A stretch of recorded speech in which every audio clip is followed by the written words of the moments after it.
Perkenalkan, nama saya Angela Patriciandun, mahasiswa aktif Fakultas Keguruan dan Ilmu Pendidikan, Program Studi Pendidikan Guru, Pendidikan Anak Usia Dini, Universitas Nusa Cendana Kupang.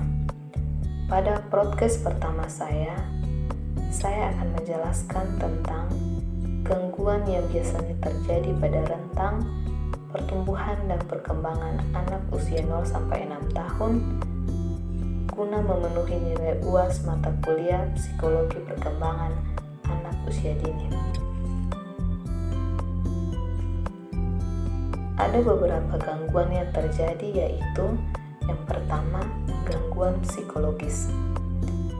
Gangguan psikologis pada anak meliputi perubahan emosi, fungsi fisik, perilaku, dan kinerja mental. Permasalahan gangguan psikologis tersebut dapat disebabkan oleh faktor-faktor seperti gaya pengasuhan, masalah keluarga, kurangnya perhatian, penyakit kronis atau cedera, dan rasa kehilangan atau perpisahan. Anak biasanya tidak langsung bereaksi ketika masalah terjadi, tetapi anak akan menunjukkan reaksi di kemudian hari. Bimbingan yang tepat dapat membantu anak mempersiapkan diri jika dihadapkan pada masalah yang sifatnya traumatis. Pada anak, orang tua harus dapat memotivasi agar lebih ekspresif menghadapi ketakutan dan kecemasannya. Gangguan yang kedua adalah gangguan kebiasaan. Gangguan kebiasaan mungkin suatu usaha yang dilakukan anak untuk mengalahkan stres. Beberapa gangguan kebiasaan yang paling sering terjadi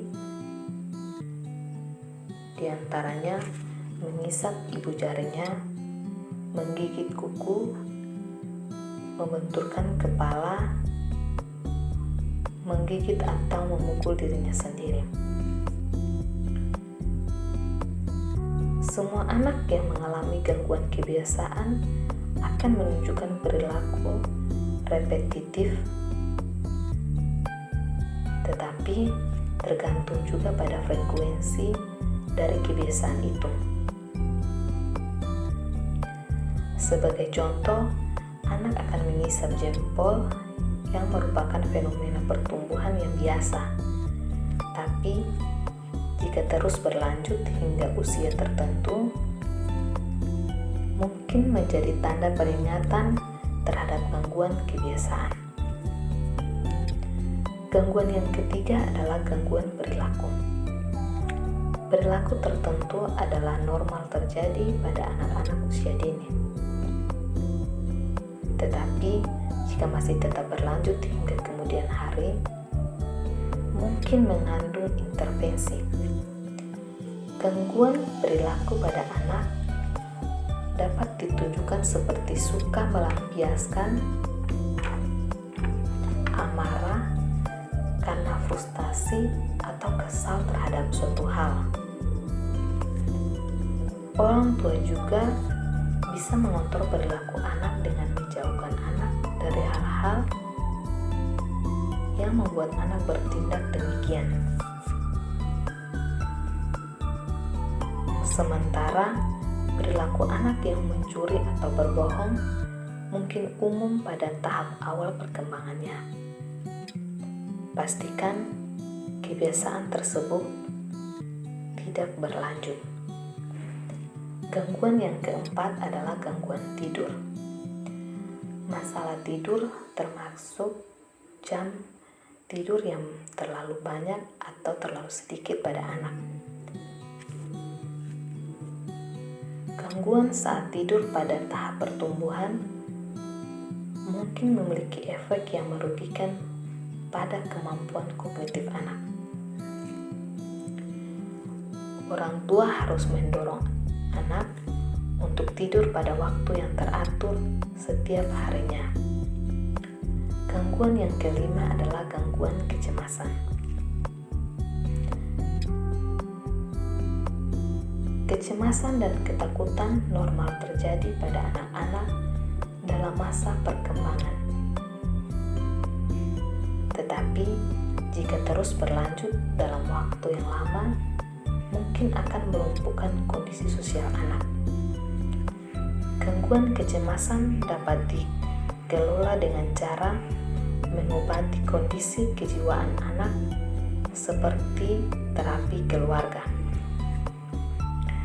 Nah, itulah gangguan-gangguan yang biasanya terjadi pada rentang pertumbuhan dan perkembangan anak usia 0 sampai 6 tahun. Namun, di sini saya menjelaskan lebih fokusnya pada gangguan psikologis dan kaitannya dengan salah satu teori yang telah dipelajari.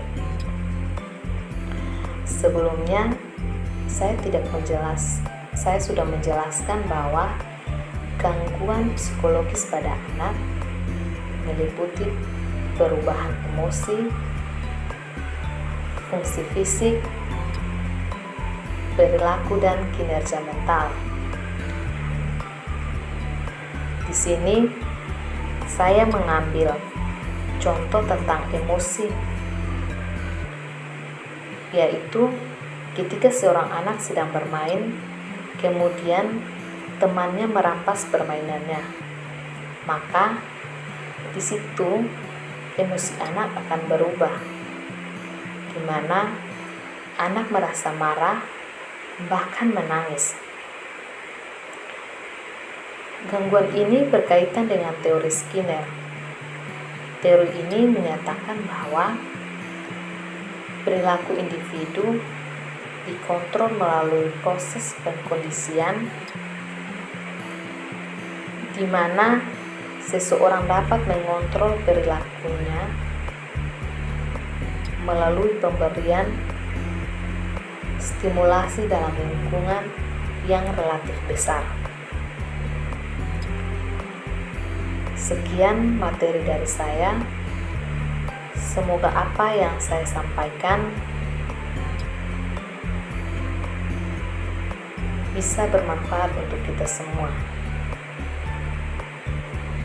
Terima kasih.